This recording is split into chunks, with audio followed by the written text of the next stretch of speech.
हमें संपूर्ण पराधीनताओं से मुक्त होना है। शरीर की पराधीनता है रोग, इंद्रियों और मन की पराधीनता है विषय भोग। हमें शरीर की पराधीनताओं से मुक्त होना है, मन की पराधीनता, इंद्रियों की पराधीनता से हमें मुक्त होना है, भाषा की पराधीनता, वेशभूषा की पराधीनता, भेषज की पराधीनता, अर्थव्यवस्था की पराधीनता, न्याय व्यवस्था की भी पराधीनता। फिर कैसी स्वाधीनता, कैसी स्वतंत्रता? भारत स्वाभिमान का यह व्यवस्था परिवर्तन का अभियान, हम स्वयं से इस व्यवस्था परिवर्तन को शुरू करेंगे। आत्म परिवर्तन से व्यवस्था परिवर्तन तक की हमारी संघर्षपूर्ण यात्रा है।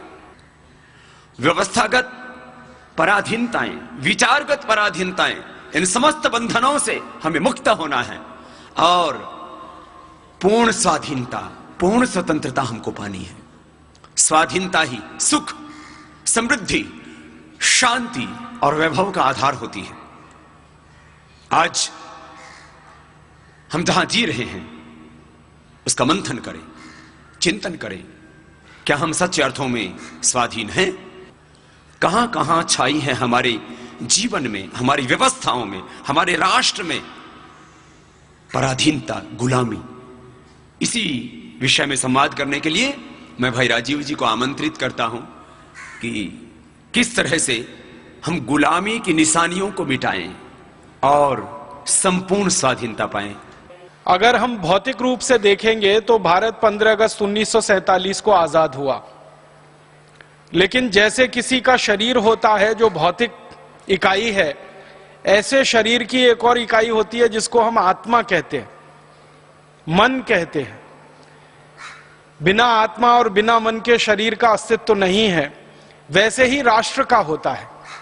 राष्ट्र का एक भौतिक शरीर होता है जो हमें अपनी आंखों से दिखाई देता है। राष्ट्र की अपनी एक आत्मा भी होती है, राष्ट्र का अपना एक मन भी होता है। तो मैं आपसे विनम्रता पूर्वक यह कहना चाहता हूं कि 15 अगस्त 1947 को भारत भौतिक रूप से अंग्रेजों की गुलामी से आजाद हो गया। अंग्रेजों ने भारत को छोड़ दिया। भारत की सत्ता का हस्तांतरण भारतवासियों के हाथ में हो गया, लेकिन मन और आत्मा से अभी भी भारत देश गुलाम है अंग्रेजों का, अंग्रेजियत का, विदेशियत का। ये मन और आत्मा की गुलामी क्या है? वो गुलामी ये है कि कहने को हमें 15 अगस्त और 26 जनवरी जैसे पर्व मनाने का अवसर प्राप्त है। 15 अगस्त को हम स्वतंत्रता दिवस मनाते हैं, 26 जनवरी को गणतंत्र दिवस मनाते हैं, लेकिन सच्चे अर्थों में स्वतंत्रता भी आई नहीं है और गणतंत्र हमारा अभी बना नहीं है। अगर स्वतंत्रता शब्द का अर्थ समझने की आप कोशिश करेंगे तो इसको संधि विच्छेद करें, स्व और तंत्र। स्व माने अपना, हमारा, तंत्र माने व्यवस्था, जिसको अंग्रेजी में सब सिस्टम कहते हैं। तो हमारा तंत्र या हमारी व्यवस्था स्थापित हो तो हम कहें कि भारत स्वतंत्र है। लेकिन आजादी मिलने के बाद भी हमारे भारत देश की एक भी व्यवस्था ऐसी नहीं है जो हमारी अपनी स्थापित की हुई हो। एक भी तंत्र हमारे देश में ऐसा नहीं बन पाया जो हम भारतवासियों के प्रयासों से और हमारे अभिक्रम से बना हो। हमारे यहाँ सभी व्यवस्थाएं, हमारे सभी तंत्र अंग्रेजों के बनाए हुए हैं और अंग्रेजियत में डूबे हुए हैं। सारी दुनिया का इतिहास ये बताता है कि दुनिया में कभी भी कोई देश गुलाम हुआ और फिर आजाद हुआ तो आजाद होने के बाद कोई भी देश अपनी भाषा को ठीक करता है और अपनी शिक्षा व्यवस्था को ठीक करता है, क्योंकि शिक्षा व्यवस्था और भाषा किसी भी देश के विकास की रीढ़ की हड्डी मानी जाती है। हम भारत का विकास करना चाहते हैं, दुनिया में सबसे अच्छा देश बनाना चाहते हैं, तो हमारी शिक्षा व्यवस्था और हमारी भाषा की व्यवस्था ये अपनी होनी चाहिए, तभी हम भारत को दुनिया में सबसे ऊपर ले जा सकते हैं। क्योंकि दुनिया में जो देश भी सबसे ऊपर गए हैं उन्होंने ऐसा ही किया है। हम किसी भी देश का नाम लेके उदाहरण दे सकते हैं। जैसे अमेरिका नाम का देश दुनिया में बहुत ऊंचाई पर पहुंचा। आज से करीब लगभग 200 वर्ष पहले तक अमेरिका का कोई खास अस्तित्व नहीं था पूरी दुनिया में। 200 वर्ष पहले के इतिहास की किताबों में ढूंढेंगे तो अमेरिका के बारे में कोई खास जानकारी नहीं मिलती, लेकिन पिछले 200 वर्षों में अमेरिका बहुत ऊंचाई पर गया। 1776 के बाद से लेकर अभी 2009 आ गया, अमेरिका बहुत ऊंचाई पर पहुंच गया पिछले 225 वर्षों में। तो अमेरिका ने क्या किया है, अपनी भाषा को, अपनी शिक्षा व्यवस्था को अपने अनुकूल बनाया गुलामी से आजाद होने के बाद। चीन नाम का एक देश बहुत ऊंचाई पर पहुंचा पूरी दुनिया में। तो चीन ने क्या किया, 1949 में चीन में जो सांस्कृतिक क्रांति हुई, माओ वहां का सबसे बड़ा नेता था। माओ ने जब अपने चीन को बदला तो उसने भी सबसे पहले अपनी भाषा को और अपनी शिक्षा व्यवस्था को दुरुस्त किया। ऐसे ही जापान का उदाहरण है। ऐसे ही अगर हम और दूसरे देशों का उदाहरण लें, जापान भी गुलाम हुआ है, और जापान तो 3 देशों का गुलाम हुआ है। अमेरिका ने जापान को गुलाम बनाया, डच लोगों ने जापान को गुलाम बनाया, अंग्रेजों ने जापान को गुलाम बनाया। तो जापान ने आजादी के बाद भी वही किया, अपनी शिक्षा व्यवस्था, अपनी भाषा व्यवस्था को बहुत अच्छे से दुरुस्त किया। दुनिया के किसी भी छोटे बड़े देश का उदाहरण आप देखें और इतिहास पढ़ें तो आपको एक बात सभी देशों में समझ में आएगी, वो ये कि जब भी कोई देश किसी दूसरे देश का गुलाम हुआ है, आजाद होने के बाद सबसे पहले उन्होंने अपनी भाषा व्यवस्था को दुरुस्त किया है और फिर शिक्षा को दुरुस्त किया है। भारत के बारे में जब हम ये देखने की कोशिश करते हैं तो यहां उल्टा चित्र नजर आता है, बिल्कुल विपरीत चित्र नजर आता है। भारत आजाद हो गया 15 अगस्त 1947 को, लेकिन आजादी के बाद भारत ने अंग्रेजों की भाषा को नहीं बदला। अंग्रेजों की भाषा अभी भी इस देश में चल रही है। भारत आजाद हो गया 15 अगस्त 1947 को, लेकिन भारत ने आज तक अपनी शिक्षा व्यवस्था को नहीं बदला। अंग्रेजों की बनाई गई पूरी की पूरी शिक्षा व्यवस्था आज भी इस देश में चल रही है।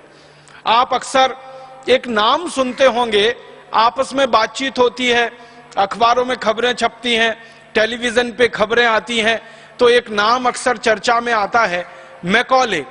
मैकॉले की शिक्षा व्यवस्था, मैकॉले का शिक्षा तंत्र, मैकॉले का बनाया हुआ पाठ्यक्रम।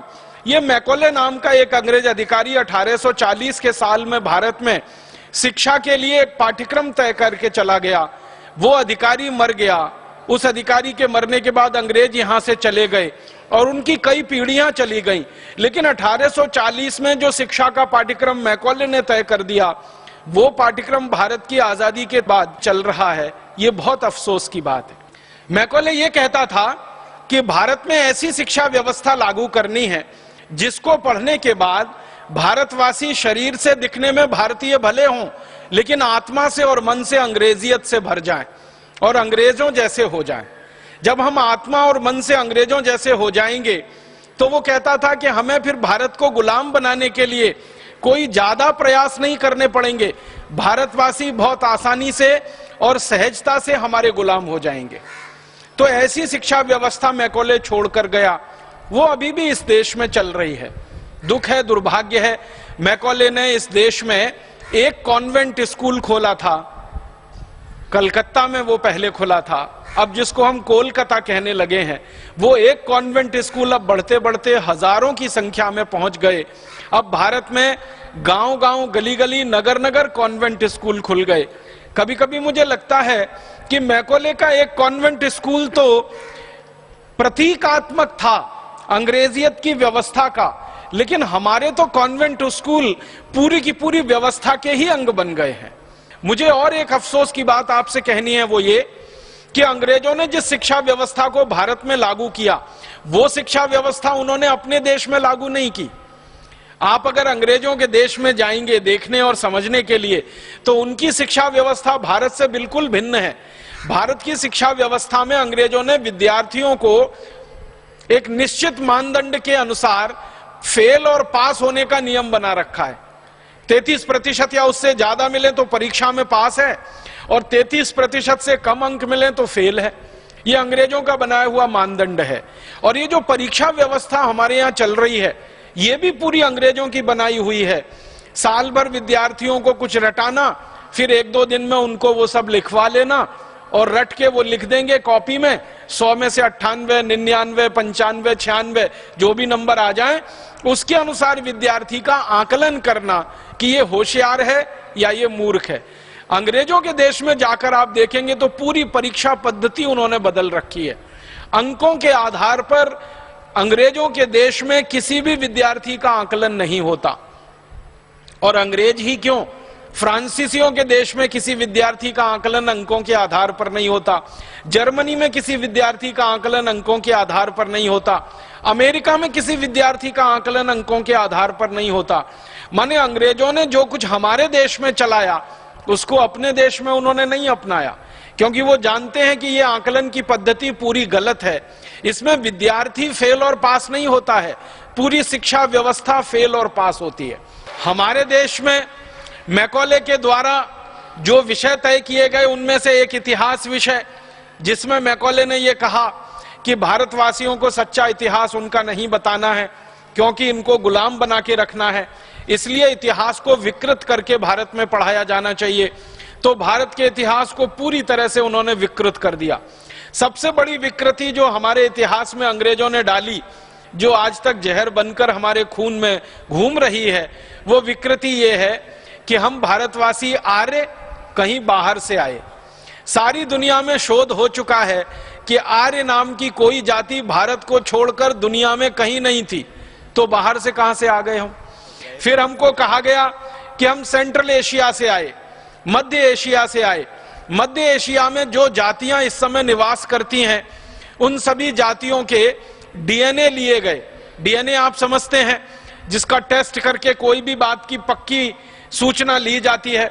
तो दक्षिण एशिया में, मध्य एशिया में, पूर्व एशिया में, तीनों स्थानों पर रहने वाली जातियों के नागरिकों के रक्त इकट्ठे करके उनका डीएनए टेस्ट किया गया और भारतवासियों का डीएनए टेस्ट किया गया। तो पता चला कि भारतवासियों का डीएनए दक्षिण एशिया, मध्य एशिया, पूर्व एशिया के किसी भी जाति समूह से नहीं मिलता है। तो ये कैसे कहा जा सकता है कि भारतवासी मध्य एशिया से आए, आर्य मध्य एशिया से आए। इसका उल्टा तो मिलता है कि भारतवासी मध्य एशिया में गए, भारत से निकलकर दक्षिण एशिया में गए, पूर्व एशिया में गए, मध्य एशिया में गए और दुनिया भर में सभी स्थानों पर गए और भारतीय संस्कृति, भारतीय सभ्यता और भारतीय धर्म का उन्होंने पूरी ताकत से प्रचार प्रसार किया। तो भारतवासी दूसरी जगहों पर जाकर तो प्रचार प्रसार करते हैं, उसके प्रमाण हैं, लेकिन भारत में कोई बाहर से आर्य नाम की जाति आई, इसके प्रमाण अभी तक मिले नहीं और इसकी वैज्ञानिक पुष्टि भी नहीं हुई। इतना बड़ा झूठ अंग्रेज हमारे इतिहास में लिख गए और भला हो हमारे इतिहासकारों का उस झूठ को अंग्रेजों के जाने के बाद भी पढ़ा रहे हैं। तो हमारी संस्कृति को नीचा दिखाना, हमारी सभ्यता को नीचा बताना, हमारे इतिहास को विकृत कर देना, शिक्षा व्यवस्था को हमारा पूरा तहस नहस कर देना, हमारी भाषा को तहस नहस कर देना, इन सब के पीछे अंग्रेजों का मूल उद्देश्य अगर था तो एक कि भारत को गुलाम बनाकर रखना है ताकि इस देश को लूटा जा सके। हम अगर किसी के गुलाम होते हैं तभी हम लूट सकते हैं। अगर हम स्वतंत्र और आजाद हैं हमें कोई नहीं लूट सकता। आप अपने घर के बारे में यह समझने की कोशिश करिए कि अगर आपका घर स्वतंत्र है, आजाद है, स्वाधीन है, तो आपके घर पर कोई हमला नहीं कर सकता, आपके घर को कोई नहीं लूट सकता। लेकिन अगर आपका घर किसी का पराधीन हो जाए, किसी का गुलाम हो जाए, तो जो आपको गुलाम बनाएगा, जो पराधीन बनाएगा, वो कभी भी आपके घर को लूट लेगा और आप कुछ नहीं कर पाएंगे। तो अंग्रेजों ने यही किया, भारत को पराधीन बनाना, गुलाम बनाना, ताकि भारत को लूटा जा सके और लूटने के लिए भारत के मन को तैयार किया जा सके और मानसिक रूप से भारतीय लोगों की तैयारी हो, तो शारीरिक तैयारी तो हो ही जाती है। तो हुआ ये है इस देश में कि आजादी भौतिक रूप से हमको मिल गई, अंग्रेज हमारे यहां से चले गए, लेकिन अंग्रेजों के बच्चे इसी देश में छोड़ गए। मैकॉले मर गया, लेकिन मैकॉले के मानस पुत्र इस देश में अभी भी जिंदा हैं, जिनको हम काला अंग्रेज कह सकते हैं। उन्होंने जब से आजादी के बाद इस देश की व्यवस्था को संभाला, सरकार को अपने हाथों में लिया, अंग्रेजों का बनाया हुआ और अंग्रेजों का बिगाड़ा हुआ कुछ भी इस देश में उन्होंने दुरुस्त नहीं किया। हमारे देश में भाषा अंग्रेजी है, भूषा अंग्रेजी है, भोजन अंग्रेजी है, भजन अंग्रेजी है, भेषज अंग्रेजी है, कानून अंग्रेजी है, कृषि व्यवस्था अंग्रेजी है, अर्थव्यवस्था अंग्रेजी है, चिकित्सा व्यवस्था अंग्रेजी है। हर स्तर पर अंग्रेजियत अंग्रेजियत अंग्रेजियत छाई हुई है।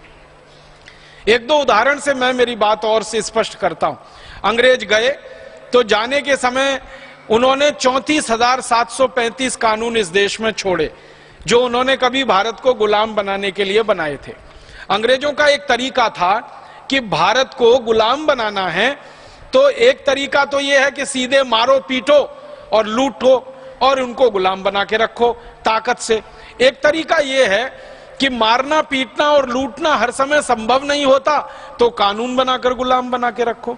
तो अंग्रेजों ने शुरू के 100 साल तक तो यही किया कि मारा, पीटा भारतवासियों को और सीधे उनकी लूटपाट की और डरा के धमका के गुलाम बना के रखा। लेकिन 100 साल से ज्यादा इस काम को वो चला नहीं पाए, तो फिर उन्होंने दूसरा रास्ता निकाला कि कानून बना के भारतवासियों को लूटो, पीटो, मारो और इनको कब्जे में करके रखो। तो कानून बनाए उन्होंने, और जो जो कानून बनाए वो सबके सब कानून आजादी के बाद भी चल रहे हैं। मैं उदाहरण से बताता हूं। अंग्रेजों ने एक कानून बनाया भारत के क्रांतिकारियों पर अत्याचार करने के लिए, मारने के लिए, पीटने के लिए, क्रांतिकारियों को दबा कर रखने के लिए, और उस कानून का नाम रखा उन्होंने इंडियन पुलिस एक्ट, भारतीय पुलिस अधिनियम। अब कानून में लिखा है इंडियन, लेकिन उसमें भारतीय कुछ नहीं है, वो सब इंग्लिश है, अंग्रेजियत वाला कानून है। अंग्रेजों ने दुनिया के जिन जिन देशों को गुलाम बनाया, वहां के नागरिकों पर अत्याचार करने के लिए उन्होंने पुलिस बनाई और उस पुलिस के कानून बनाए। वही उन्होंने भारत में किया। सन 1860 में इंडियन पुलिस एक्ट नाम का एक कानून बना दिया। 1860 के पहले इस देश में अंग्रेजों की पुलिस नहीं थी, अंग्रेजों की सेना थी, उनकी मिलिट्री थी। 1860 के बाद उन्होंने सेना के साथ पुलिस की भी स्थापना कर ली और इसके लिए पुलिस एक्ट बना। और इसमें अंग्रेजों ने कानून बना दिया कि जो भी पुलिस अधिकारी होगा वो भारतवासियों पर कितना भी अत्याचार कर सकेगा, लाठियों से मारेगा, लाठियों से पीटेगा, और अगर कोई भारतवासी उसमें मर भी जाए तो अंग्रेज अधिकारी को कोई दोष नहीं लगेगा, उसको कोई दंड नहीं होगा। ऐसी व्यवस्था की थी और इसी कानून की ताकत से भारत के क्रांतिकारियों पर भयंकर अत्याचार किए गए। एक उदाहरण तो मैं जरूर दूंगा आपको। हमारे देश के एक महान क्रांतिकारी थे लाला लाजपत राय। उत्तर भारत के सबसे बड़े क्रांतिकारियों में उनकी गिनती हुआ करती थी। अंग्रेजों ने एक कानून बनाने के लिए कमीशन नियुक्त किया था, उसका नाम था साइमन कमीशन। वो भारत आया था और भेजा गया था उसको कि कुछ और कठोर कानून भारत में बनाकर लागू किए जाएं। तो साइमन कमीशन का विरोध करने के लिए लाला जी ने एक जुलूस निकाला था, निहत्थे लोगों का जुलूस था, शांति प्रिय जुलूस था। उस जुलूस पर अंग्रेजों की पुलिस की तरफ से लाठियां बरसाई गईं और अंग्रेजों की पुलिस ने जुलूस पर जब लाठियां बरसाई तो एक अंग्रेज अधिकारी हुआ करता था, उसका नाम था सैंडर्स। सैंडर्स ने जानबूझकर लाला लाजपत राय के सिर में लाठियां मारी। तुरंत उनको हॉस्पिटल ले गए, लेकिन हॉस्पिटल में उनकी मृत्यु हो गई। लाला जी के सिर पर लाठियां मारकर जिस अंग्रेज ने उनकी हत्या की उसका नाम था सैंडर्स। उस अंग्रेज अधिकारी को सजा मिलनी चाहिए, इसके लिए भारत के एक दूसरे क्रांतिकारी शहीद आजम भगत सिंह ने पुलिस में दरखास्त की, अपील की। उनकी दरखास्त पर पुलिस ने एक्शन लिया। बाद में अदालत में यह मामला गया और अदालत ने यह कहकर सैंडर्स को बाइज्जत बरी कर दिया कि लाला जी के ऊपर जो लाठीचार्ज हुआ है वो कानून के हिसाब से हुआ है, उसमें सैंडर्स की कोई गलती नहीं है। तो सैंडर्स बाइज्जत बरी हो गया। तो भगत सिंह को गुस्सा आया और भगत सिंह ने यह संकल्प लिया कि लाला जी की हत्यारे सैंडर्स को अंग्रेजों की प्रशासन ने, अंग्रेजी न्याय व्यवस्था ने दंड नहीं दिया है। मैं संकल्प करता हूं कि सैंडर्स को मैं दंड दूंगा और इसको वहां पहुंचाऊंगा जहां इसने लाला जी को पहुंचाया। और आप जानते हैं, अपने इसी संकल्प को पूरा करने के लिए शहीद आजम भगत सिंह ने सैंडर्स को गोली से मारा था और अंत में सैंडर्स को गोली से मारकर भगत सिंह गिरफ्तार हुए थे और भगत सिंह को फांसी की सजा हुई थी। जब भगत सिंह को फांसी की सजा हुई उसके काफी दिन पहले वो लाहौर की जेल में बंद हुए थे और उनसे बहुत लोग मिलने जाते थे। अमृतसर के एक पत्रकार महोदय उनसे कभी मिलने गए। भगत सिंह को पूछा कि आपके दिल की इच्छा क्या है? भगत सिंह ने कहा कि मैं तो फांसी चढ़ रहा हूं, देश के लिए शहीद हो रहा हूं, लेकिन मेरे जाने के बाद मैं भारत के नौजवानों से एक ही अपील करना चाहता हूं, वो ये कि जिस अंग्रेजी कानून के चलते लाला लाजपत राय की हत्या की गई थी, उस इंडियन पुलिस एक्ट कानून को भारत के नागरिक और नौजवान आजादी की लड़ाई के समाप्त होने से पहले खत्म करा देंगे। ये मेरे दिल की इच्छा है, ये मेरी भावना है। जिस इंडियन पुलिस एक्ट के कारण शहीद आजम भगत सिंह को फांसी हुई, जिस इंडियन पुलिस एक्ट के कारण हमारे देश के अमर क्रांतिकारी लाला लाजपत राय जी की हत्या की गई, दुर्भाग्य हम सबका यह है कि वो इंडियन पुलिस एक्ट का कानून अभी आजादी मिलने के बाद भी इस देश में चल रहा है, वैसे का वैसा ही चल रहा है। जिस तरह से अंग्रेज पुलिस भारतवासियों पर लाठियों से वार करती थी, उसी तरह से आज की पुलिस भारतवासियों पर लाठियों से वार करती है। हमारे देश में आजादी के 63 साल के बाद भी हमारी पुलिस वैसे ही अत्याचार करे मां बहन बेटियों पर जैसे कभी अंग्रेजों की पुलिस किया करती थी। तो हम कैसे कहें कि हमारा देश स्वतंत्र हो गया है, कैसे कहें कि हम स्वाधीन हो गए। मुझे तो बहुत दिल में इस बात के लिए क्रोध आता है कि शहीद आजम भगत सिंह को हम कौन सी श्रद्धांजलि अर्पित करें, लाला लाजपत राय को हम कौन से श्रद्धा सुमन अर्पित करें। उनको हम ये कहें कि लाला लाजपत राय जी, आपकी हत्या जिस अंग्रेजी कानून के चलते हुई थी, आजादी के 63 साल के बाद भी उस कानून को हम बदल नहीं पाए। शहीद आजम भगत सिंह को हम ये कहें कि जिस कानून के चलते आपने फांसी का फंदा चूमा था, अपनी पूरी भरी जवानी को देश पर लुटा दिया था, उस अंग्रेजी कानून के खिलाफ अभी तक हम कोई सफल लड़ाई नहीं लड़ पाए, उस अंग्रेजी कानून को हम खत्म नहीं करा पाए, समाप्त नहीं करा पाए। ये बहुत क्षोभजनक है, बहुत ज्यादा दुख देने वाला है, क्रोध पैदा करने वाला है। ये एक उदाहरण नहीं है, ऐसे 20 उदाहरण है। एक और उदाहरण देना चाहता हूं। एक अंग्रेज अधिकारी इस देश में आया, उसका नाम था डलहौजी। उसने किसानों से जमीन छीनने के लिए एक कानून बनवाया। उस कानून का नाम है लैंड एक्विजिशन एक्ट। उस कानून में यह व्यवस्था की गई कि किसानों की सारी जमीनें छीनकर अंग्रेजी ईस्ट इंडिया कंपनी को दे दी जाएं और अंग्रेज सरकार को दे दी जाएं। डलहौजी ने एक एक दिन में 21-21 हजार किसानों से जमीनें छीनी। लैंड एक्विजिशन एक्ट अंग्रेजों की संसद में पारित हुआ, भारत में उसको लागू करा दिया गया। उस कानून में व्यवस्था क्या थी कि जिस जमीन पर अंग्रेजों की सरकार एक नोटिस लगा देगी, उसी दिन से वो जमीन अंग्रेजों की हो जाएगी। तो इस कानून के आधार पर जमीनें छीनना शुरू किया और 10 करोड़ किसानों को डलहौजी और अंग्रेजों की सरकार ने भूमिहीन बना दिया। लाखों करोड़ों एकड़ जमीन उनसे छीन ली। मुझे ये कहते हुए बहुत अफसोस होता है, 50 लाख एकड़ से ज्यादा जमीन किसानों से छीनी गई इस कानून के हिसाब से, भूमिहीन बना दिया किसानों को। और किसानों ने इस जमीन के छीनने वाले कानून के खिलाफ इतना संघर्ष किया है इस देश में, शायद ही किसी दूसरी कौम ने कोई किया होगा। सबसे बड़े संघर्षों में एक संघर्ष रहा किसानों के जमीन को बचाने का संघर्ष, जो डलहौजी के जमाने से 1848 से चल रहा है और आज तक इस देश में चलता ही आ रहा है। मुझे दुख है ये कहते हुए, डलहौजी ने जिस कानून के आधार पर किसानों से जमीनें छीनी थी, वो लैंड एक्विजिशन का कानून डलहौजी के मरने के बाद, अंग्रेजी सरकार के चले जाने के 63 साल के बाद भी वैसे का वैसा ही चल रहा है और आज भी किसानों की जमीनें उस कानून के आधार पर छीनी जा रही हैं और किसानों को भूमिहीन बनाया जा रहा है।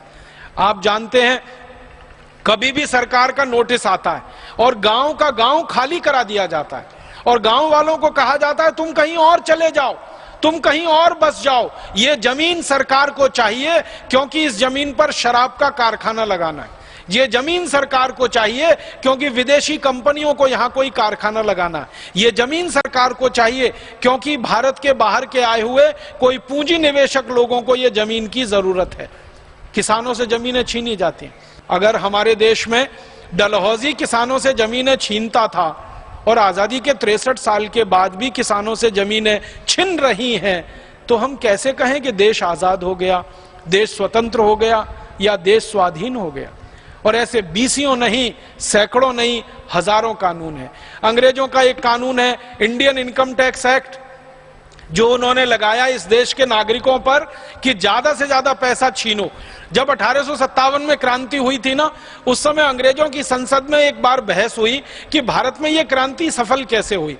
तो उसमें एक कारण बताया गया कि भारतवासियों ने क्रांतिकारियों को पैसे का दान बहुत दिया, उसके कारण यह क्रांति सफल हुई।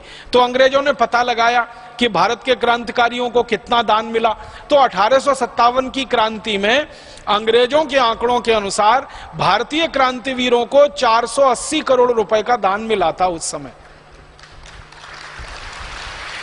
आप पूछेंगे ये 480 करोड़ रुपए होता कितना है? इस 480 करोड़ रुपए में 300 का और गुणा कर लो तो आज के रुपए के बराबर ये होता है।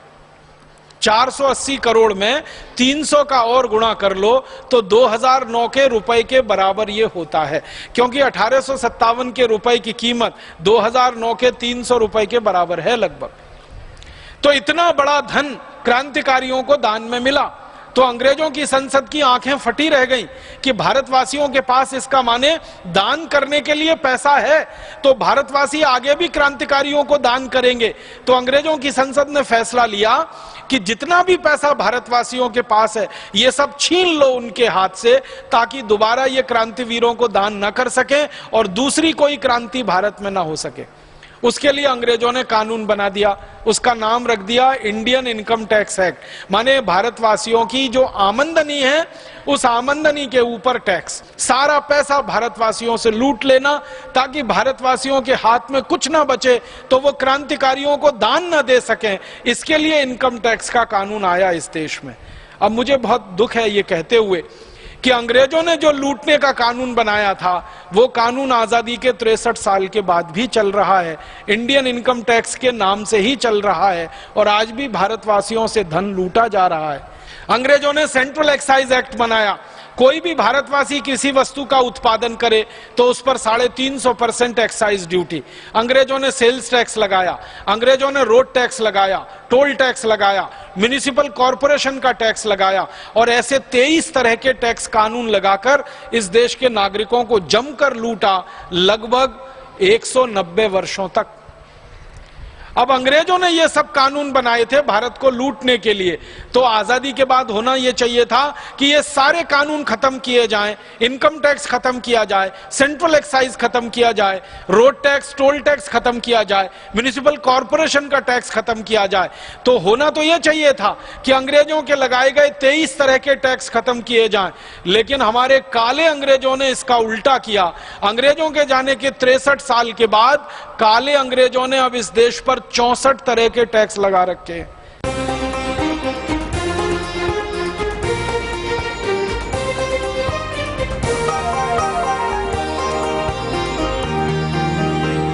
आस्था जीवन का आधार। भ्रष्ट तंत्र, लूट तंत्र तथा विदेशी कंपनियों के लूट के षड्यंत्र को खत्म करने के लिए स्वदेशी विचार, सिद्धांत एवं संस्कृति को संपूर्ण राष्ट्र में स्थापित करने के लिए देश भर में वर्ष 2012 में हमारी 1 लाख स्वदेशी केंद्रों के माध्यम से एक मजबूत आध्यात्मिक स्वदेशी तंत्र की स्थापना की योजना है। 3 से 5 हजार की आबादी वाले बड़े गांव व छोटे कस्बों में जो भी व्यक्ति स्वदेशी विक्रय केंद्र खोलना चाहते हैं तथा जो युवक स्वदेशी प्रचारक के रूप में सेवा करना चाहते हैं, वो अधिक जानकारी के लिए संपर्क करें। फोन 01334 240 008 248 999 246 737 244 107 24 8888। फैक्स 01334 244 805 और 240664। Web www.patanjaliayur.org। ईमेल marketing@patanjaliayurveda.org और career@patanjaliayurved.org। दुख और अफसोस इसी का है कि व्यवस्था वही चल रही है, कानून वही चल रहे हैं। ऐसी स्थिति में कुछ तो करना पड़ेगा और वो यही कर सकते हैं हम सब मिलकर कि इस पूरी व्यवस्था को चलाने वाले जो नियम हैं, कायदे हैं, कानून हैं, इनको जड़मूल से उखाड़ना पड़ेगा। तभी भारत सच्ची स्वतंत्रता हासिल करेगा और स्वाधीनता इस देश को मिल पाएगी। मैं माताओं, बहनों से, भाइयों से, सबसे अपील करना चाहता हूं, निवेदन करना चाहता हूं, और वो यही है कि अंग्रेजों के बनाए गए ये जो काले कानून हैं, अंग्रेजों की बनाई गई ये जो काली व्यवस्थाएं हैं, अंग्रेजों के बनाए गए ये जो अत्याचारी सारी की सारी तंत्र चल रही है हमारे देश में, इसको बदलने के लिए, इसको समाप्त करने के लिए हम सबको प्राणपण से जुटना पड़ेगा, जीवन को लगा देने की तैयारी से जुटना पड़ेगा, अपने को होम कर देने की तैयारी के संकल्प के साथ खड़ा होना पड़ेगा, क्योंकि ये कोई आसान लड़ाई नहीं है, ये बड़ी गहरी और बड़ी दूर तक मार करने वाली लड़ाई है। हमारे देश की आजादी के बाद की नई आजादी की लड़ाई लड़ने के लिए, नई व्यवस्था की लड़ाई लड़ने के लिए बहुत दूर तक सहयोग नहीं करेंगे, विदेशी सद्भावना व्यक्त कर सकते हैं और हमारे लिए मन में ये कह सकते हैं कि चलो ठीक है, आप अपने रास्ते को बनाने की लड़ाई लड़ रहे हो, हम भी आपको सहयोग कर सकते हैं भावना से, मन से, लेकिन बहुत आगे तो नहीं आएंगे, करना तो आपको ही पड़ेगा। आप भारत में रहते हो तो या भारत के बाहर रहते हो तो आपको दोनों स्तर पर इस देश की आजादी की नई लड़ाई के लिए, व्यवस्था परिवर्तन की इस लड़ाई के लिए, नई व्यवस्था बनाने की लड़ाई के लिए सबसे पहला संकल्प यही करना है कि अंग्रेजों के बनाए गए कानूनों को हटाना है, अंग्रेजों की बनाई गई व्यवस्थाओं को बदलवाना है, कृषि व्यवस्था को बदलवाना है, चिकित्सा व्यवस्था को बदलवाना है, शिक्षा व्यवस्था को बदलवाना है, कानून और न्याय व्यवस्था को बदलवाना है, प्रशासनिक व्यवस्था को बदलवाना है, सभी व्यवस्थाओं को आमूल चूल पूरा बदलवाना है। कानून ये रद्द कराने हैं।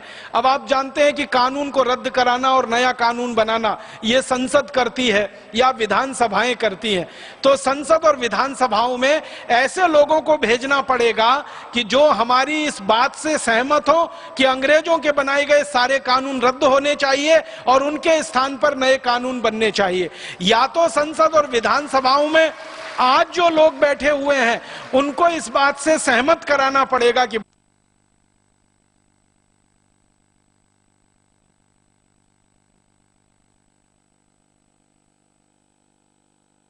इस व्यवस्था को बदलने में कुछ हमारा सहयोग करो। अगर ये करते हैं तो अच्छा है, नहीं करेंगे तो इनके स्थान पर नए लोगों को लाना पड़ेगा।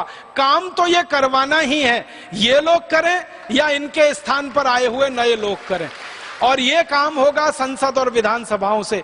तो संसद और विधानसभाओं में ऐसे लोगों को भेजने के लिए हमें अभी से अपना मन मस्तिष्क तैयार करना पड़ेगा। दूसरा काम हमको एक और करना पड़ेगा, वो समाज के स्तर पर करना पड़ेगा कि ये जो गुलामी है व्यवस्था की, कानून की, ये तो सरकार के स्तर पर बदलेगी। कुछ गुलामी हमारे अपने व्यक्तिगत जीवन की भी है, जिसे हम खुद बदलेंगे तभी वो ठीक होगी। आप बोलेंगे जी हमारे व्यक्तिगत जीवन की क्या गुलामी है?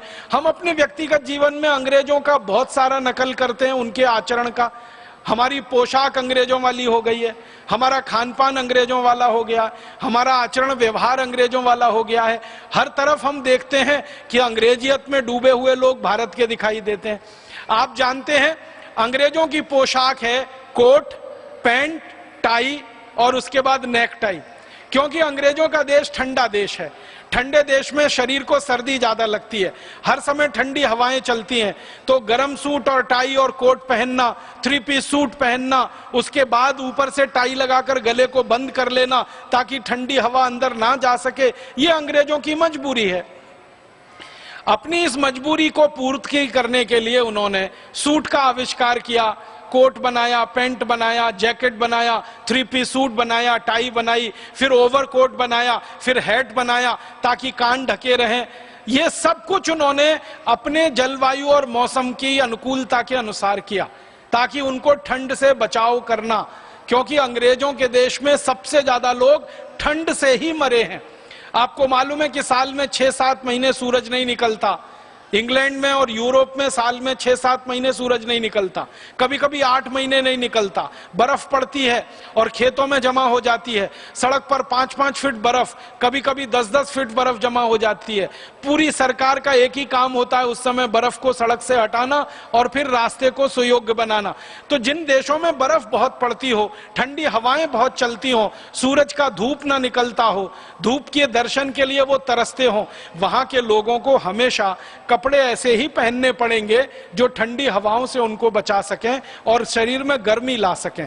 इसलिए वो कोट पैंट सूट और टाई और ओवरकोट आदि आदि पहनते हैं। अब हम भारतवासी उनकी नकल करके पहनने लगे। हमारे देश में तो बर्फ कभी पड़ती नहीं है।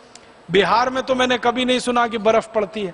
थोड़ी बहुत बर्फ पड़ती है तो उत्तराखंड में पड़ती है, जम्मू कश्मीर में पड़ती है, हिमाचल प्रदेश में पड़ती है, वो भी साल में 15 दिन पड़ती है, 6-7 महीने नहीं पड़ती। हमारे यहाँ तो हर दिन सूरज निकलता है और खूब तेज निकलता है, खूब धूप होती है और खूब अच्छी धूप होती है। और आधे से ज्यादा भारत में तो 2 ही मौसम है, गर्मी और भयंकर गर्मी।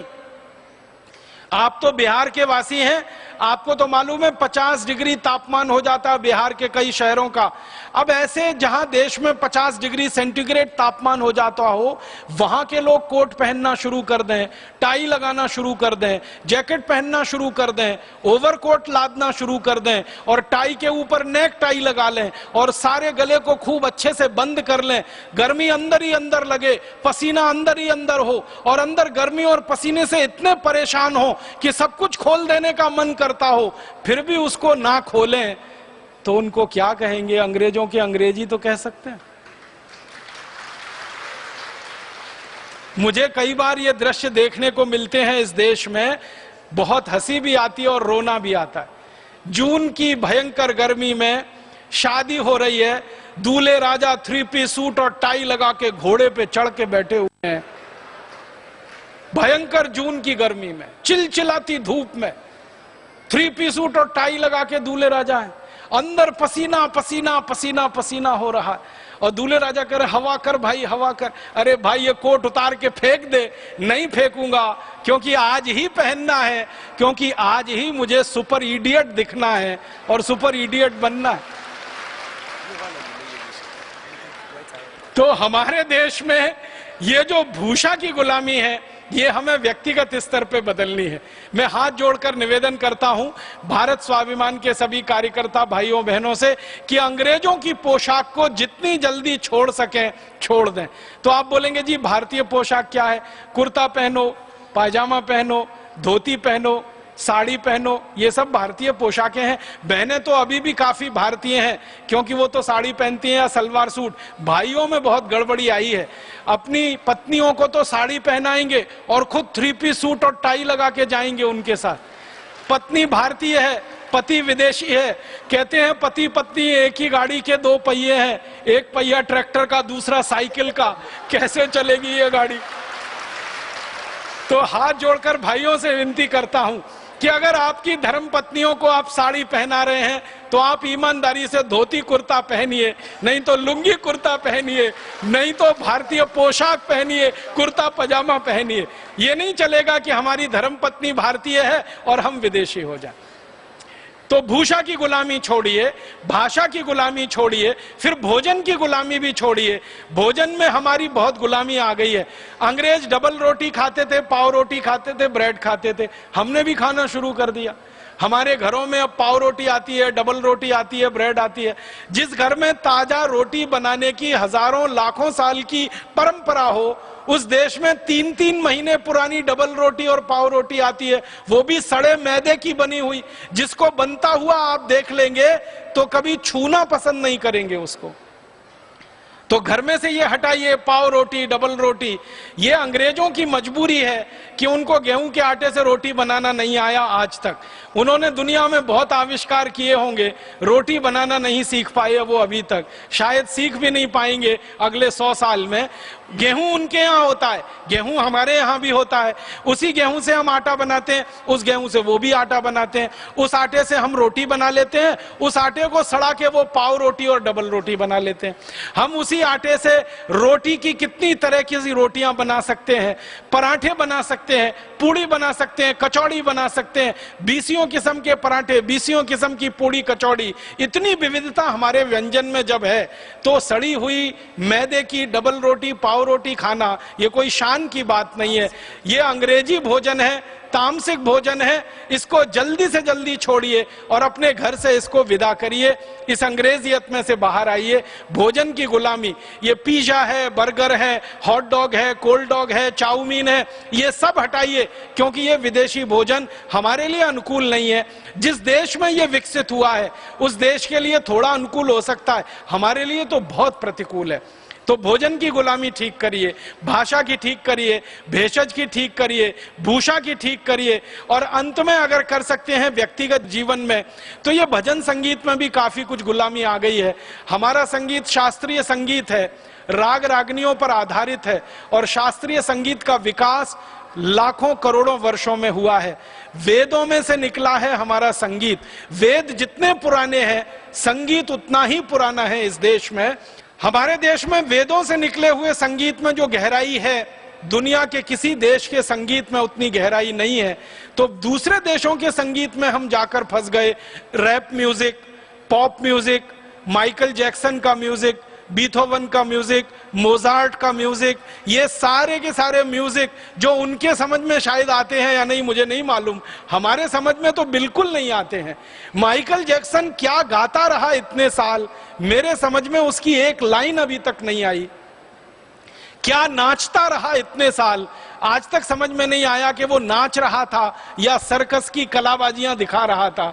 एक टांग इधर फेंकना, दूसरी टांग उधर फेंकना, भोणे तरीके से कमर को मटकाना, शरीर के अंगों को बिल्कुल भोणे तरीके से प्रस्तुत करना, ये कौन सा डांस है, कौन सा नृत्य है। हमारे पास कोई कमी नहीं है। कथक है, कुचिपुड़ी है, भरतनाट्यम है, कथकली है, बीसियों किस्म के शास्त्रीय नृत्य हैं, बीसियों किस्म के हमारे शास्त्रीय गान हैं, और सैकड़ों हजारों किस्म के हमारे वाद्य हैं। कितने अच्छे सुरीले वाद्य हैं। बांसुरी हमारे पास है, सितार हमारे पास है, सरोद हमारे पास है, तबला हमारे पास है, हारमोनियम हमारे पास है, और विदेशियों के पास एक ही है, वो ब्रास बैंड जो बजता है बाजारों में और बारातों के आगे। आपने देखा है वो लंबा सा भोंगा सा वो गोल गोल रहता है ना, जिसको बजाने में पूरे फेफड़े निकल आते हैं उसके, वो ये ब्रास बैंड अंग्रेजों का है, ये अपना नहीं है। और जो बजे तो कान फोड़े और दूसरों का दिमाग खराब करे, बजाने वाले का तो उससे ज्यादा दिमाग खराब हो। मेरी एक बहुत विनती है आपसे, ये मेरे हृदय की बात है कि भारत स्वाभिमान के किसी भी कार्यकर्ता भाई बहन के घर में बेटे बेटी की शादी हो या आपकी अपनी खुद की शादी हो, तो कृपया करके ये ब्रास बैंड तो बिल्कुल मत ले जाना, क्योंकि ये अंग्रेजों की परंपरा है ब्रास बैंड की। अंग्रेजों की फौज जब दुश्मन पे हमला करने जाती थी तो आगे आगे ये ब्रास बैंड बजाते हुए चलता था। हम किसी पे हमला करने नहीं जा रहे हैं, हम किसी की बेटी को अपने घर की बहू बनाने के लिए बड़े पवित्र और आध्यात्मिक काम के लिए जा रहे हैं, और उसमें ये ब्रास बैंड आप बजाएं तो लगता यही है कि आप भी अंग्रेजों की तरह से हमला करने जा रहे हैं उस पे। तो आपसे इसके लिए माफी चाहता हूं। आपकी अगर शादी नहीं हुई है, होने वाली है, तो ब्रास बैंड तो बिल्कुल मत बजवाना। आप बोलेंगे फिर क्या बजवाएं? आपको अगर बजवानी है तो शहनाई बजवाना। शहनाई भारतीय वाद्य है, और जब बजता है तो कानों में ऐसा रस घोलता है कि दिल करता है सुनते ही जाओ, सुनते ही जाओ, सुनते ही जाओ। बांसुरी बजवाना, शहनाई बजवाना, सितार बजवाना, सरोद बजवाना, और कुछ बजवा लेना, ये ब्रास बैंड तो बिल्कुल नहीं। और अगर कुछ ना मिले तो बिना कुछ बजाए ही ले आना। तो व्यक्तिगत जीवन से ये अंग्रेजों की गुलामियों को हम जरा छोड़ें। अब एक बहुत गंभीर विषय कि हमारे देश में अंग्रेजों के जमाने की एक गुलामी और चली आ रही है, और वो गुलामी है कि जो जो अंग्रेज अधिकारियों ने देश को लूटा, बर्बाद किया, जिन जिन ने अत्याचार इस देश पर सबसे ज्यादा किए, उन अंग्रेजों के नाम पर इस देश में नगर बसे हुए हैं, उन अंग्रेजों के नाम पर मोहल्ले बसे हुए हैं, उन अंग्रेजों के नाम पर सड़कें बनी हुई हैं, उन अंग्रेजों के नाम पर अस्पताल बने हुए हैं, उन अंग्रेजों के नाम पर भवन हैं, इमारतें हैं। बहुत शर्म आती है मुझे। मैं एक उदाहरण देना चाहता हूं नाम लेकर। उत्तराखंड में एक छोटा सा नगर है, उसका नाम है लैंसडाउन। ये लैंसडाउन नगर पौड़ी जिले में आता है। पौड़ी एक जिला है उत्तराखंड का, उसमें लैंसडाउन नाम का एक बहुत छोटा सा नगर है। लैंसडाउन नाम का एक अंग्रेज हुआ इस देश में, और 1894 की बात है। वो इस देश का गवर्नर जनरल होता था। बाद में उसको वॉयसराय की भी पदवी दी गई। ये 1894 में जो लैंसडाउन नाम का अंग्रेज गवर्नर जनरल था, क्या किया है इसने वो आप जान लो तो शर्म आएगी आपको कि ये लैंसडाउन नाम हमारे देश में अभी भी चल रहा है। हुआ ये था कि भारत देश में गो हत्या निषेध के लिए एक जबरदस्त आंदोलन शुरू हुआ था सन 1870 में, और इस आंदोलन का इतिहास अंग्रेजों ने दबा के रखा अभी तक अंग्रेजों ने इस आंदोलन का इतिहास दबा के रखा, और हमारे इतिहासकारों ने भी इस बात पर ज्यादा शोध नहीं किया। बहुत गौरव से मुझे यह कहना है कि इस आंदोलन की शुरुआत आर्य समाज के लोगों ने की थी, आर्य समाज के कार्यकर्ताओं ने की थी। आप जानते हैं परम पूजनीय महर्षि दयानंद की शिक्षाओं से प्रेरित और प्रभावित होकर बहुत सारे युवक आजादी के आंदोलन में कूदे थे। परम पूजनीय महर्षि दयानंद से ही प्रभावित होकर बहुत सारे युवक गोरक्षा आंदोलन में और गो हत्या निषेध के आंदोलन में 1870 में कूदे थे। सबसे पहले यह आंदोलन जींद से शुरू हुआ था। जींद एक छोटे से स्थान से शुरू हुआ आंदोलन धीरे धीरे संपूर्ण भारत में फैल गया। 1894 तक आते आते 1 करोड़ से ज्यादा कार्यकर्ता इस गोरक्षा आंदोलन में शामिल हो गए। इन 1 करोड़ से ज्यादा कार्यकर्ताओं ने गांव-गांव के किसानों को समझाना शुरू किया कि अंग्रेज तो गाय काटते हैं, हम तो गाय पालते हैं, हम गाय बेचेंगे नहीं अंग्रेजों को, गाय देंगे नहीं अंग्रेजों को, तो अंग्रेज काटेंगे कैसे। इस तरह से यह आंदोलन बढ़ा। अंग्रेजों की हालत खराब हो गई। जब जगह जगह कत्लखानों को गाय मिलना बंद हो गई तो गाय का मांस खाना अंग्रेजों को तो बहुत आवश्यक था। बिना गाय का मांस खाए वो एक दिन भी रह नहीं सकते थे। तो अंग्रेजी सेना में विद्रोह की स्थिति आ गई और अंग्रेजी सैनिकों ने कहा कि गाय का मांस नहीं मिलेगा तो हम बगावत करेंगे, विद्रोह करेंगे। अब अंग्रेजी सरकार के लिए एक तरफ कुआं एक तरफ खाई। ये गोरक्षा आंदोलन करने वाले कार्यकर्ता गाय मिलने नहीं दे रहे थे कटने को, और अंग्रेजी सैनिक गाय का मांस ना मिले तो बगावत करने को तैयार। तो अंग्रेजों की महारानी ने एक हस्तक्षेप किया। विक्टोरिया ने लैंसडाउन नाम के एक अंग्रेज अधिकारी को पत्र लिखा। लैंसडाउन उस समय गवर्नर जनरल था। 1894 के आसपास वो पत्र इसके पास आया और उस विक्टोरिया ने उस पत्र में लिखा कि ये जो गाय भारत में कटती है ये तो हमारे लिए ही कटती है। ये बात तो सही है क्योंकि भारतवासी तो गाय का मांस खाना पसंद करते नहीं है। आप इस बात पर ध्यान देना। विक्टोरिया खुद लिख रही है इस बात को, और वो कहती है कि भारत के मुसलमान भी गाय खाना पसंद नहीं करते हैं क्योंकि इनके पूर्वज सब हिंदू थे और हिंदुओं ने गाय के मांस को खाना कभी स्वीकार किया नहीं, इसलिए भारत के मुसलमान भी गाय खाना पसंद नहीं करते। लैंसडाउन को वो कह रही है तुम ऐसा करो कि भारत के जो कत्ल खाने अंग्रेजों के लिए चल रहे हैं और मांस अंग्रेजों के लिए पैदा हो रहा है, इन कत्ल खानों में गाय का कत्ल करने के लिए मुसलमानों की भर्ती करो। इस पे ध्यान दीजिएगा वाक्य पे। वो कहती है मुसलमानों की भर्ती करो। इसका माने गाय काटने का काम मुसलमान नहीं, उन कत्लखानों में अंग्रेज ही करते रहे होंगे। तो अंग्रेजों को हटाकर मुसलमानों की भर्ती करो और हिंदुओं को यह बताओ भारत में कि तुम्हारी गाय मुसलमान काट रहे हैं। तो ये हिंदू और मुसलमान जो मिलकर गोरक्षा के आंदोलन में लड़ रहे हैं, ये आपस में लड़ने लगेंगे और हमारा रास्ता खुल जाएगा और हमारी नीति डिवाइड एंड रूल, बांटो और राज करो, फूट डालो और राज करो, सफल हो जाएगी और हमारी सेना में भी बगावत नहीं होगी और हमारे सेना के लोगों को मांस भी मिलता रहेगा, कत्ल खाने भी चलते रहेंगे। यह पत्र लिखा उसने लैंसडाउन को। लैंसडाउन ने पत्र पढ़ा, उसने फिर मीटिंग बुलाई। मीटिंग बुला के उसने आदेश दिया कि जितने सरकारी कत्ल खाने हैं उनमें मुसलमानों की भर्ती की जाए। तो मुसलमानों में से कोई तैयार ही नहीं हुआ भर्ती के लिए, कोई आया ही नहीं। तो उन्होंने कहा कि ढूंढो कोई तो मुसलमानों में जाति समूह होगा जिसको हम इस काम में लगा सकें। तो कुरैशी जाति समूह के मुसलमानों को प्रताड़ित करके, अत्याचार करके, मार पीट के अंग्रेजों ने गाय के कत्ल के काम में लगाया और उनको इतना प्रताड़ित करते थे कि गाय काटो गाय काटो। फिर होता क्या था कि ये गाय काटते थे कुरैशी समाज के लोग अंग्रेजों के दबाव में आकर।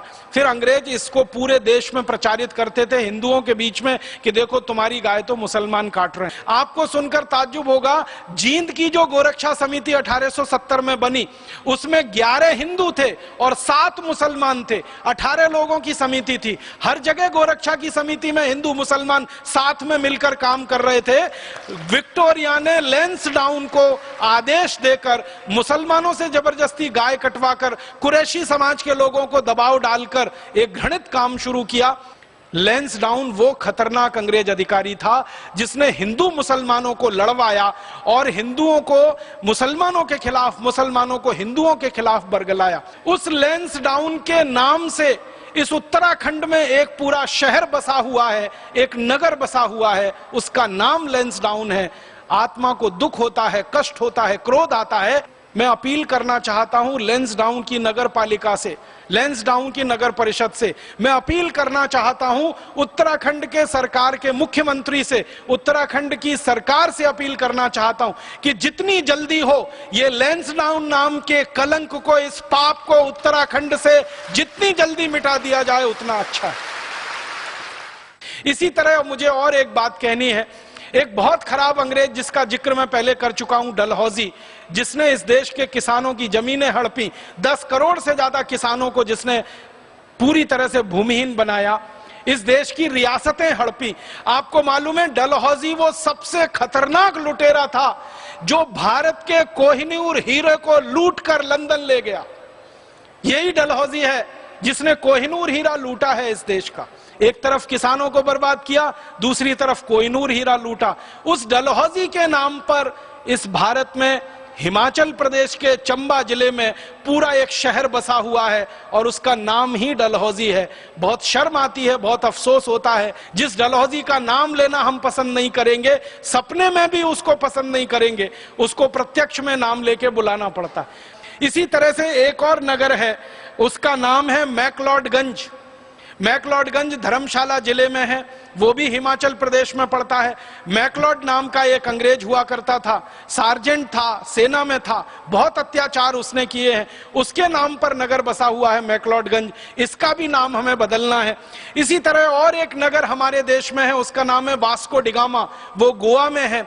ये वास्को डिगामा सबसे पहला पुर्तगाली था जो भारत में घुसा। 20 मई 1498 को भारत में आया, कालीकट में उतरा और झामोरीन राजा की हत्या करके पूरे नगर को लूटा और जहाज भर भर के सोने चांदी के सिक्के लेकर गया। और इसी वास्को डिगामा ने पुर्तगाली राज्य की नींव डाली और 450 साल गोवा और केरल को गुलाम बना के रखा। इस वास्को डिगामा का भी नाम लेना हम पसंद नहीं करेंगे। हमारे देश में बड़े बड़े कुछ शहर हैं, शिमला है, मसूरी है, दिल्ली है, चेन्नई है, मुंबई है, बेंगलोर है, हैदराबाद है, सिकंदराबाद है, ऐसे 20 शहर हैं जहां पर आप जाएंगे तो अक्सर आपको कुछ नाम मिलेंगे, जैसे Lawrence road, Mayo road, Elgin road, Elphinstone road, या तो लिटन रोड, या तो करजन रोड, या तो करजन बिल्डिंग, या तो रिपन बिल्डिंग। ये अंग्रेजों के नाम सुन सुन के कान पक गए हैं। हमारे बहुत सारे शहरों में, मुख्य रूप से दिल्ली में, बहुत सारी सड़कें बनी हुई हैं अंग्रेजों के नाम पर। लॉरेंस रोड है, मिंटो रोड है, मिंटो ब्रिज है, एल्गिन ब्रिज है, एल्गिन रोड है, केनिंग रोड है, करजन रोड है, रिपन रोड है। दिल्ली भरी पड़ी है अंग्रेजों के नाम की सड़कें वहां पर हैं। तो जिन जिन अंग्रेजों ने अत्याचार किए हैं, करजन तो बहुत बड़ा अत्याचारी अंग्रेज था, उसके नाम पर दिल्ली में सड़कें हैं। करजन ने ही बंगाल को बांटा था हिंदू और मुसलमान के आधार पर, आधा मुसलमान का आधा हिंदू का, और उसी दिन से भारत पाकिस्तान की नींव डाल दी उस आदमी ने। मुसलमान और हिंदुओं को लड़वाया जिस करजन ने, देश का बंटवारा किया संप्रदाय के आधार पर, बंगाल का बंटवारा किया, उस करजन के नाम पर सड़कें हम कैसे बर्दाश्त कर सकते हैं। दिल्ली को जिस लॉरेंस ने लूटा हो, उस लॉरेंस के नाम पर दिल्ली में रोड हो, वो कैसे बर्दाश्त हो सकता है। रिपन जिसने पूरे देश में अखबारों को दबाने के लिए कानून बनाया, इंडियन प्रेस एक्ट, भारत में जो अखबार छपा करते थे वो अंग्रेजी सरकार की थोड़ी भी बुराई ना करें इसके लिए कानून बना दिया, इंडियन प्रेस एक्ट, वो रिपन ने किया। उस रिपन के नाम को हम कैसे बर्दाश्त कर सकते हैं। तो मुझे आप सभी से निवेदन करना है कि जहां जहां अंग्रेजों की नाम की सड़कें हैं, अंग्रेजों के नाम के भवन हैं, अंग्रेजों के नाम के अस्पताल हैं, उन सभी के नाम हमें बदलने हैं। और हमारे पास नामों की कोई कमी नहीं है। हमारे पास देश में कोई भी ऐसे अच्छे नामों की कमी नहीं है। हम संस्कृत में ढूंढेंगे एक तो 1000 नाम मिलेंगे, हिंदी में ढूंढेंगे तो हजारों नाम मिलेंगे। क्रांतिकारियों के नाम पे रखना चाहें, ऋषि महर्षि के नाम पे रखना चाहें, ये सब हमें करना पड़ेगा। पूरी आजादी लानी है, पूरी स्वतंत्रता लानी है, पूरी स्वाधीनता लानी है, तो अंग्रेजों के नाम को जड़मूल से इस देश में से हटाना पड़ेगा। एक और निवेदन मुझे करना है, अंग्रेजों की हमारे देश में कई जगह मूर्तियां स्थापित हैं। मुझे बहुत क्रोध आता है और खून खौलता है मेरा। आप कभी मुंबई जाइए, मुंबई रेलवे स्टेशन है एक, उसका नाम है मुंबई छत्रपति शिवाजी टर्मिनस। पहले इसका नाम था Mumbai Victoria terminus, Bombay Victoria terminus. वो नाम बदल के अभी छत्रपति शिवाजी टर्मिनस तो हो गया, लेकिन उस स्टेशन के बाहर निकलो तो लाइन की लाइन अंग्रेज अधिकारियों की मूर्तियां हैं जिन्होंने मुंबई पे सबसे ज्यादा अत्याचार किए। एक अंग्रेज था जिसका नाम था एल्फिंस्टन, मुंबई की माताओं बहन बेटियों में सबसे ज्यादा बलात्कार किए हैं और करवाए हैं एल्फिंस्टन ने। लूटा है पूरी बंबई को, लूट लूट के सारा धन लंदन ले गया। उस एल्फिंस्टन की मूर्ति लगी हुई है। एल्फिंस्टन के जो सहयोगी अधिकारी जिन्होंने मुंबई पर बलात्कार अत्याचार किए और लूट मार की, उनकी मूर्तियां लगी हुई हैं। इन मूर्तियों को भी आज नहीं तो कल हमको हटाना पड़ेगा, क्योंकि देश को हम कचरा घर नहीं बनाना चाहते और हम ये गुलामी का केंद्र नहीं रहने देना चाहते। तो भारत स्वाभिमान के अभियान में ऐसे छोटे बड़े बहुत सारे काम हमको करने हैं। उद्देश्य अपना एक ही है और बिल्कुल स्पष्ट है कि अंग्रेजों की गुलामी को, जो हमारे घुसी हुई है व्यवस्था में, नीतियों में, शासन में, हमारे अपने आचार व्यवहार में, दैनिक जीवन में, इसको जड़ मूल से हटाना है।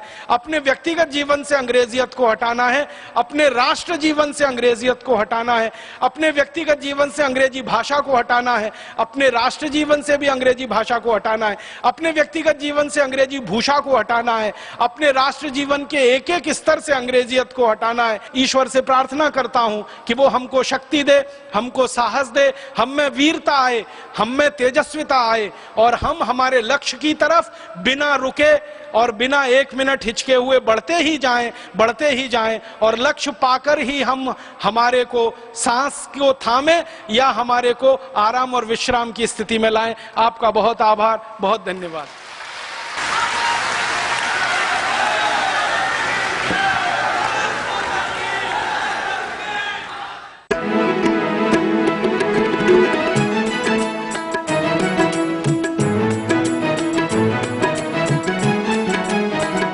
आस्था जीवन का आधार।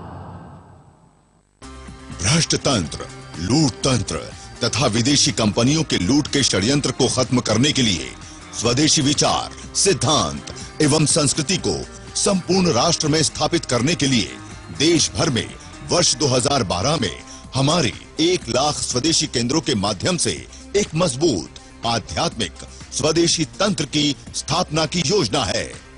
3 से 5 हजार की आबादी वाले बड़े गांव व छोटे कस्बों में जो भी व्यक्ति स्वदेशी विक्रय केंद्र खोलना चाहते हैं तथा जो युवक स्वदेशी प्रचारक के रूप में सेवा करना चाहते हैं, वो अधिक जानकारी के लिए संपर्क करें। फोन 01334 240 008 248 999 246 737 244 107 24 8888। फैक्स 01334 244 805 और 240664। Web www.patanjaliayur.org। ईमेल marketing@patanjaliayurveda.org और career@patanjaliayurved.org।